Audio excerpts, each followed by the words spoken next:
We have a little bit of business to take care of here this morning. A couple weeks ago, actually almost a month ago, we had a special business meeting to confer. Go ahead and stand up, brother. Yeah. If I got to stand, you got to stand. Start getting used to it. To talk about Tim becoming a minister, a music minister, to proclaim the gospel message through music. And the deacons and I sat and we asked Tim some questions to license Tim. And so we were going to present it one week, but he was out of town, and then the next week was Easter, and then last week we had a bunch of baptisms. And so this week I'd like to present Tim his certificate of license from Skyline Baptist Church and from all of us.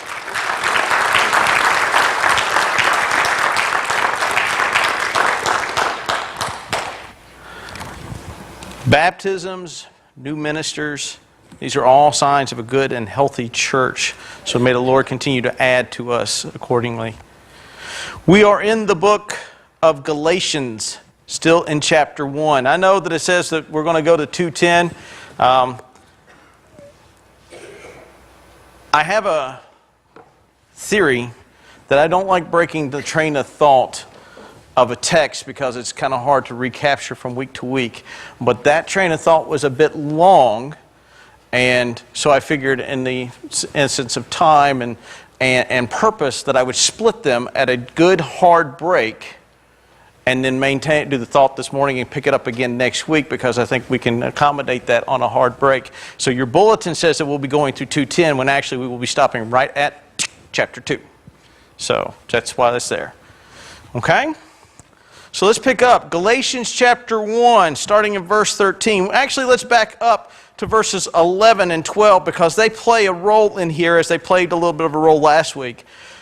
For I will have you know, brethren, that the gospel that was preached by me was not man's gospel. For I did not receive it from any man, nor was I taught it, but I received it through revelation of Jesus Christ. For you have heard of my former life in Judaism, how I persecuted the church of God violently and tried to destroy it.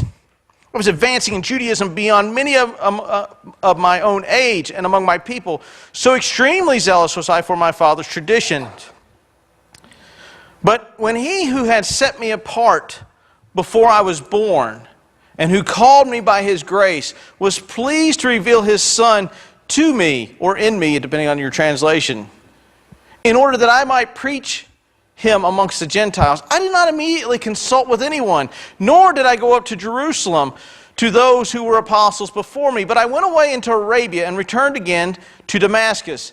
Then after 3 years I went up to Jerusalem to visit Cephas and remained with him 15 days. But I saw none of the other apostles except James, the Lord's brother. In what I am writing to you before God, I do not lie. And when I went into the regions of Syria and Cilicia, and I was still unknown in person to the churches of Judea that are in Christ, they were only hearing it said, "He who used to persecute us is now preaching the faith he once tried to destroy." And they glorified God because of me. Let me pick up here.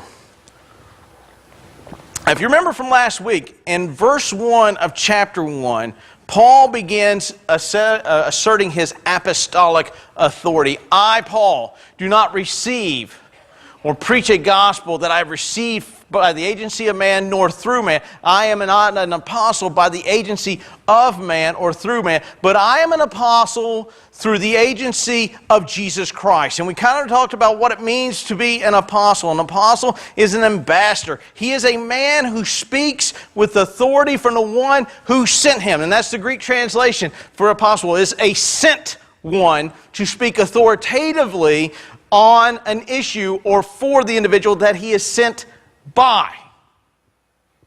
And the implication of when Paul writes here in the book of Galatians, it is not simply Paul writing down. I mean, I could claim the mantle of an apostle, but I don't think you're going to be waiting for the book of Ashley to be rolling out lately. A lot of changes will be made, I guarantee it. I always say when I become emperor, things will be different. And it's a joke, but Paul's authority isn't something that is invested in him. Paul's authority isn't something that he gets from other men. Paul's authority to speak authoritatively comes through the power of Jesus Christ. He is Christ's apostle. And now we're going to look at where he gets this message. Remember, we saw last week that he's telling them that there is a message that he has preached, and if someone comes to countermand that message, let them be accursed. And we pick up here, as we closed out last week, with that the message that I preached was not man's gospel. For I did not receive it by any man nor taught it. I received it through revelation of Jesus Christ. Now, Paul's going to tell us how this revelation kind of comes about. And the accusation against Paul, the reason why he so vehemently defends his apostolic authority, is the accusation against Paul is that Paul has mixed some weird religion with Judaism. That he's come up with some weird religion, and that the real goal is that he is supposed to maintain the rules of Judaism with the concept of faith. That Paul has messed up. He is teaching what we would call antinomianism, and that's a fancy word for basically saying no law. That Paul is essentially saying that there is no law for you to follow, therefore you can live however you want. Now, if we go on and read the other epistles of Paul, we see that that is not what Paul writes. It's incongruent with Paul's message. What Paul is telling us is that salvation we have is not something that we get because of something we do. The work that saves us is not ours, it's the work of Christ. And we'll get into this more as we go into chapter 2 and 3. Now, where is the authority for Paul to say this? Notice that he makes the point, hey, this isn't from men. I don't preach this because I was hanging around and heard someone and thought it was a good idea. I wasn't watching some dude on TV and said, I like this point, and I think I'll put it in my sermon.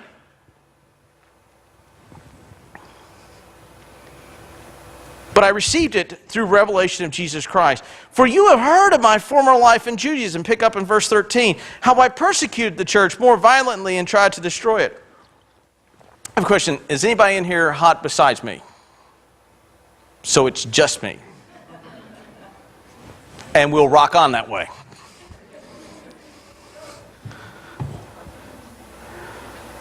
For you have heard of my former life in Judaism and how I persecuted the church violently and tried to destroy it. You have all heard of my past. If I was trying to do certain things or drift away from teachings that I used to have, you know me. And you know that I once tried to destroy this very thing that I'm teaching. Now notice, if you go and you look in Acts, starting around chapter 7, verse 54, you see where Paul begins to persecute the church. He is there in chapter 7 at the stoning of Stephen. They take and they lay their robes at a young man whose name is Saul. That's Paul. God changes his name.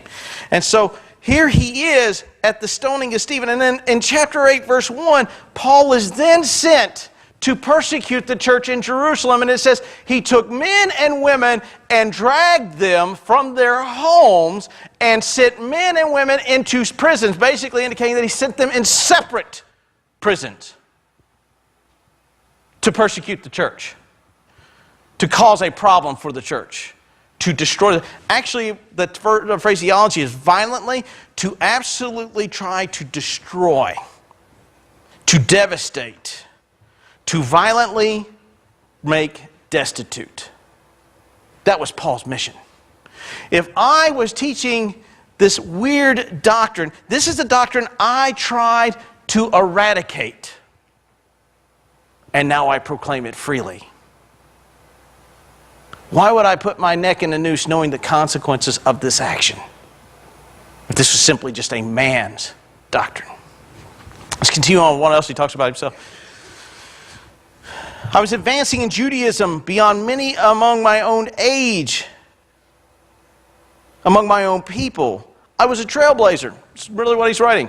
I was a trailblazer. I was a pace setter. I was the bright, shining star in a pool of a bunch of duds. I was, to use a cowboy illustration, sorry, not Romo, I was the Troy Aikman of the Dallas Cowboys. The Roger Staubach, the guy that stood out as far as quarterback's history goes.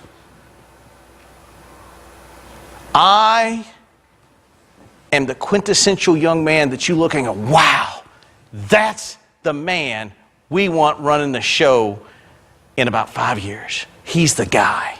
He is the heir apparent. Now, why is this? He studies with a man named Gamaliel, and Gamaliel was a very brilliant scholar, wrote volumes of ancient work. You can go back and read those if you want. I'm not going to get off into that tangent. But Gamaliel in Acts has some of the greatest advice that I think Christians should take advantage of. Gamaliel looks, and they have Peter and John, and they're thinking about turning them over to the Roman authorities and stoning them. And Gamaliel says, hey, look, if what they preach is of God, we will be standing in opposition to it. So the best thing to do is to not be in opposition to it, but let them go. If this is not of God, it will die on the vine. And he says, there have been other men that claim that they are the Messiah, and they have died. And the disciples have scattered. If this is of God, it will grow. And if it's of God and we're standing in the way of it, then we bring judgment upon ourselves. That's pretty good advice. He studies with this man, and he learns, and he is grown, and he is caught the eye of everyone. And so he makes it quite clear. People go, well, it sounds like he's bragging here. Well, not really. He's making the point of his tradition and how ardently, because to be exceedingly above his peers, how ardently he held to the rules. These guys held fervently to rules. These guys held to all the Old Testament rules. And that's how you demonstrated how holy you were, how good you were, how great of a Jew you are. How do you prove that? Well, by the rules, right? You can always tell who the great guy is. He is following all the expectations of everyone. This was my former life. I persecuted the doctrine of grace, and I observed all the rules. And I observed them zealously to the point that I hunted down those who preached the doctrines of grace. That was my former life in Judaism. That was the life that I had. So if the laws worked, then why would I convert to this? Verse 15. But when he who had set me apart before I was born, and who called me by his grace, was pleased to reveal his Son to me, in order that I might preach his message amongst the Gentiles. Let's stop right there. You have a lot going on there.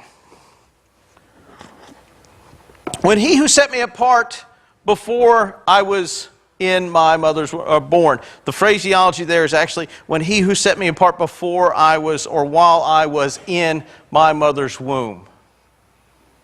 Paul is being selected before Paul is born for this message, for this purpose.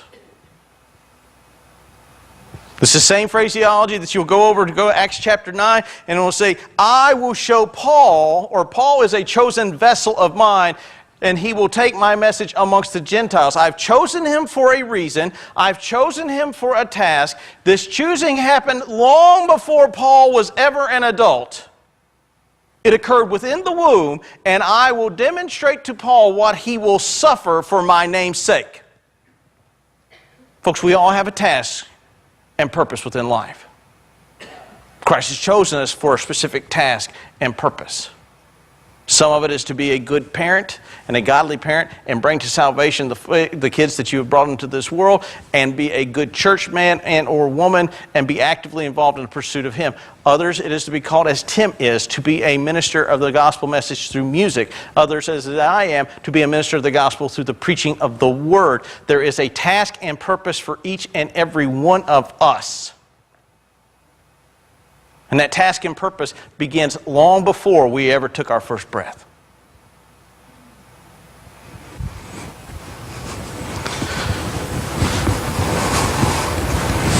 who called me by his grace. Now this goes back to the means by which salvation comes. Is it means of salvation through my work or through the work of Christ? It is the works of Christ that save man, not the works of man. He uses by grace. What is grace? Grace is unmerited favor, which means it's something someone gives to you even though you do not deserve it. I, Paul, persecuted the church violently. I sought violently a means to eradicate it. I intentionally took men and women from their homes and threw them in jail and took their kids and so more than likely either sold them off or sent them off somewhere else.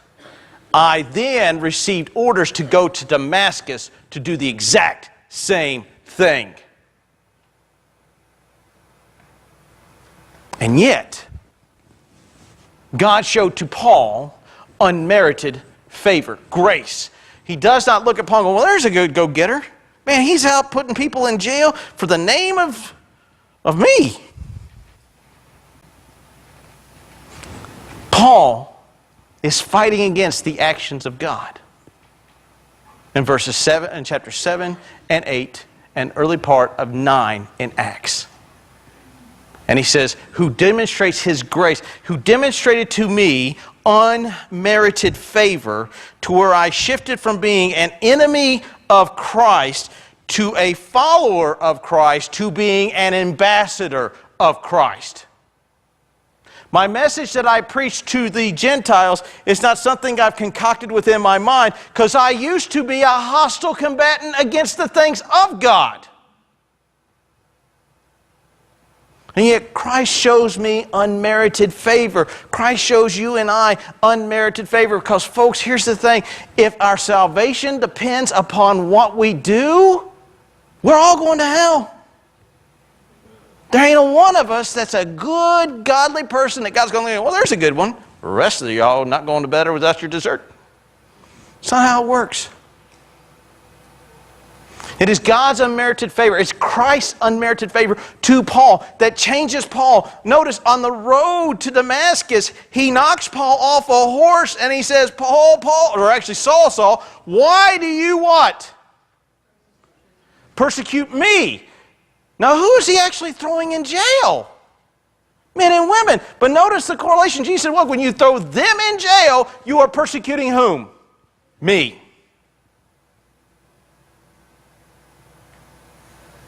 And Paul's response is, who art thou? Bright light? Who art thou, Lord? See, Paul's conversion is based upon the grace of Christ. Our conversion is based upon the grace of Christ. It is something that He does for us because here's the thing, nothing that we do is good enough. All of our righteousness, as Paul will tell us, is as filthy rags. The best you can do is a filthy rag. See how wonderful it is that Paul is brought over into this side by the work of Christ. Notice that in his former life, he was outshining others. He was of the exemplar nature. He persecuted the church. But was pleased to reveal His Son to me in order. Task and purpose. What is the purpose of Christ revealing or God revealing the Son to Paul? In order that I might preach Him amongst Gentiles. Acts chapter 9:15 says basically the same thing. Paul is a chosen vessel of mine, and he will be utilized to preach the message unto the Gentiles. I have selected Paul before he was born to do this task.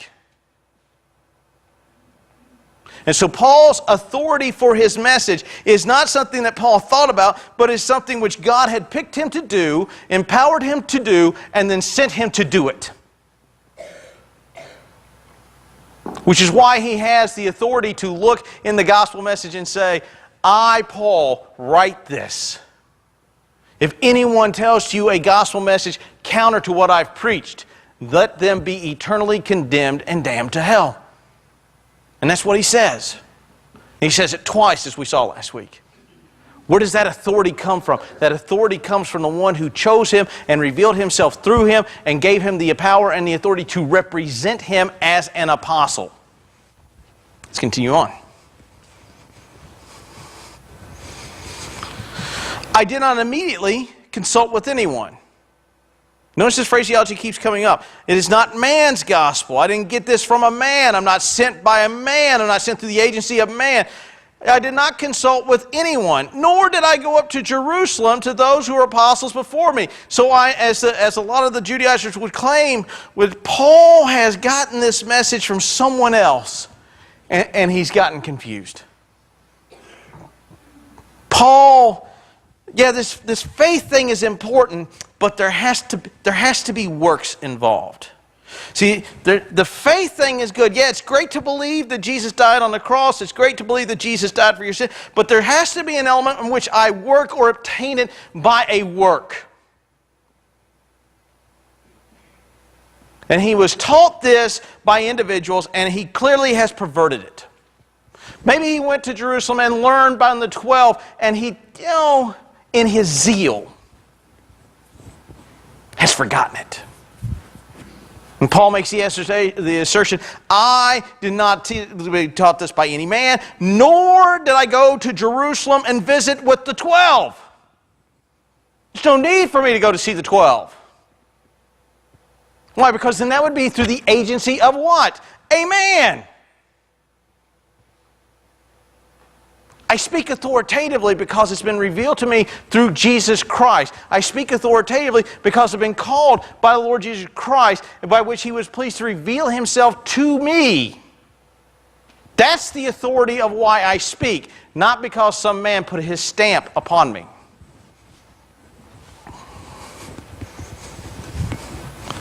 But I went away into Arabia and returned again to Damascus. Now, what does this mean? The basic answer is the belief is that Paul is assuming that they are aware that when he goes into Arabia for a sojourn, to where he goes and he studies with directly the Son of Man. He leaves Damascus, he goes into Arabia. Now, he's not going into Saudi Arabia.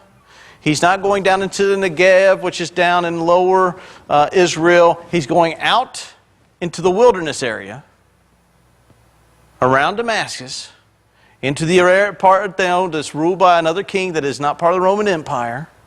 He's gone out into that region, and then after a certain period of time, he returns. Now, we believe that it's 3 years. Why? Because in the next verse, he says, after 3 years, I went up to.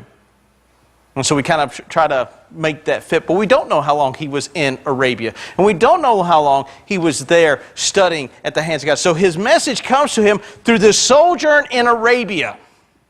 He didn't go to Jerusalem and learn it. He didn't go to another man and learn it. He went out in Arabia and studied and contemplated with Christ. And many scholars believe that is where he was taught this message.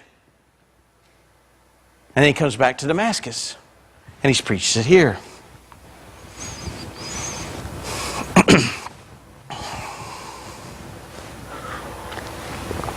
Then after 3 years, I went to Jerusalem, and I visited with Cephas, another name for Peter, and remained with him 15 days. But I saw none of the other apostles except James. Now, why is this? Because they're going to say, hey, look, he went down to Jerusalem. He had to have studied with them. I was there for 15 days. I saw Peter, and I saw James, the brother of Jesus. That's it. And I'm not lying because I do not lie. I have not come and learned something and perverted the gospel message. I have not learned it through the agency of men. I have not learned it from the disciples and then perverted that. I was taught it directly, and then I went down to Jerusalem to make myself known to Peter and James, the Lord's brother. Spent 15 days with them. We didn't discuss theology. We didn't talk about anything. Chapter 2 discusses what they talked about, but not here. I went down and saw them. And then I went into Syria. And I was still unknown. And I was still unknown in person by the churches of Judea. They knew him by reputation, as we will see. They know him by reputation. but they do not know him by sight. But notice how the reputation has changed. He who once hunted the church, he who once persecuted the church, he who once sought the destruction of the church is now what? Is now preaching the faith he once tried to destroy. And he glorified God because of me.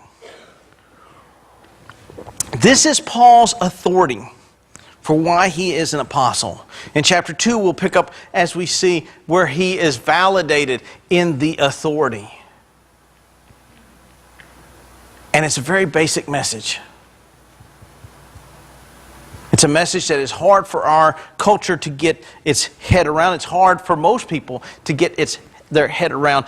I don't work for this thing. We've all talked to you, or at least some of you may know about my understanding of gift giving. For those of you who are new, this will be enlightening. For those of you who have been here for a while, this will be a repeat. But that's okay. Repeat is good for instruction. When you say, I would like to give you a gift, I will go, thank you. Do not expect a return gift. That's not a gift. That's an exchange of gifts.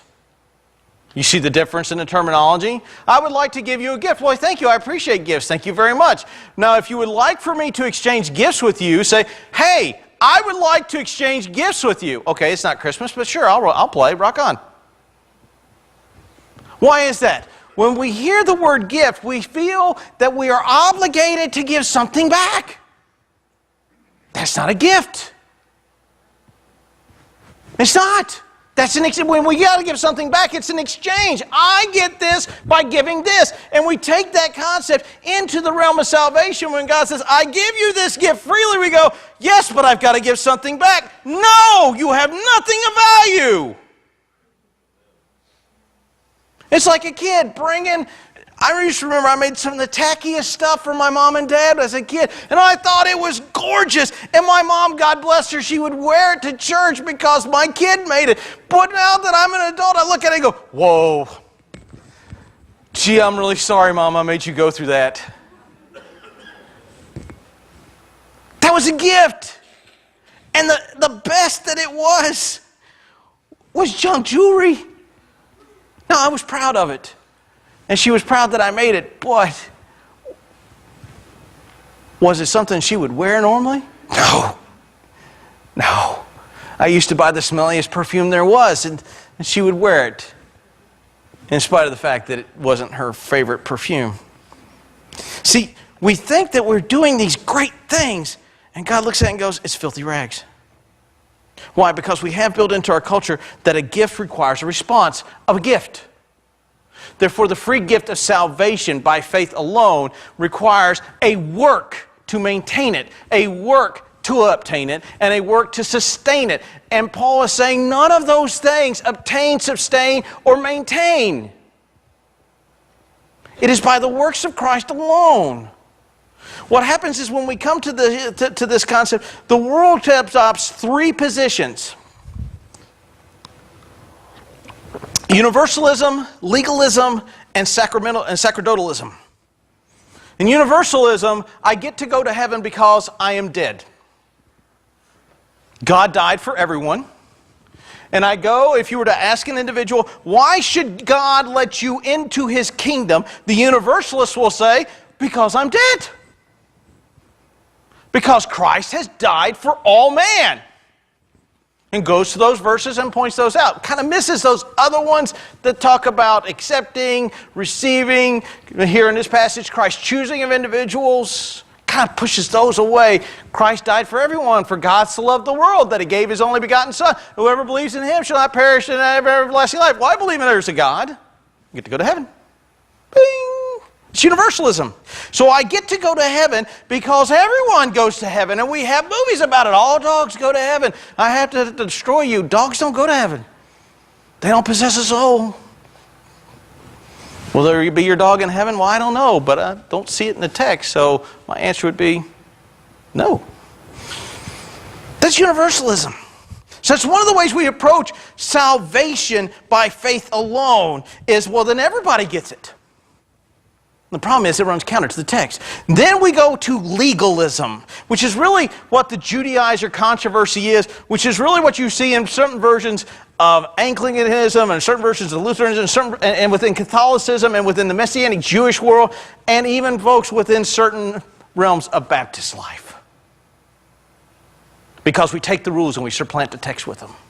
And so what legalism says, I go to heaven because I've checked all the blocks. This is what the rich young ruler says to Jesus. I have kept all the laws since I was a kid. And Jesus says, oh really?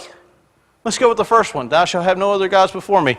Go and sell all that you have and give it to the poor. And he walks away what? Sad. Why? Because his possessions were worth more than his relationship with God. He violated the first rule.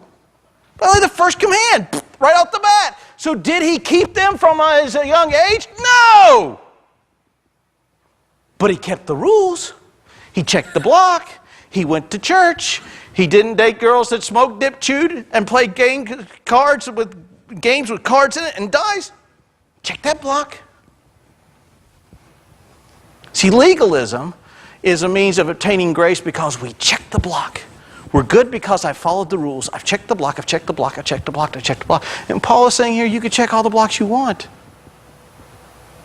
It's not by the works that you do. It's by the grace of God. So this faith plus works equals salvation is a bad equation. It's faith alone that equals salvation by the grace of God, unmerited favor to us alone, by the works of Christ alone. Now, does that mean that we don't do good works? Paul will tell you that's nuts. James tells us our faith should be a working faith. So before people go, well, I don't have to do anything once I'm a Christian, that's an insurance policy. The last one is sacerdotalism. You say, what is sacerdotalism? Sacerdotalism basically means some type of sacrament. Within Catholicism, I believe there are 7 sacraments. I will not go through them, but the main ones that we share is, well, we don't really share them, but we share the name, is baptism and the Lord's Supper, because they sprinkle, and then in baptism, they believe that the blood and bread become the body of Jesus Christ, whereas Baptists and most Protestant believes that it's symbology. But sacerdotalism, I have taken First Communion. I have taken baptism. I have been baptized. And you'll hear this amongst a lot of folks, even in Protestant circles, who come up in a different tradition, primarily more of your Methodist and your Presbyterian. I was baptized at an early age. I'm going to heaven. That baptism does nothing but get you wet. Because the baptism did not change the inner man. You walked away sopping wet. Big deal. Folks, there's a lot of waterlogged Baptists too, before we get too high and mighty. I've baptized a lot of people, sometimes more than once, because they, oh no, this time I mean it. And you sit down and you talk, yep. See, because it's based upon how they feel, not by what they know. Sacerdotalism. I have come down, and this is how it's done in Baptist churches and most Protestant. I walked the aisle. That's a form of a sacrament. I said a prayer. I went to camp, and we all came down together. None of that saves you.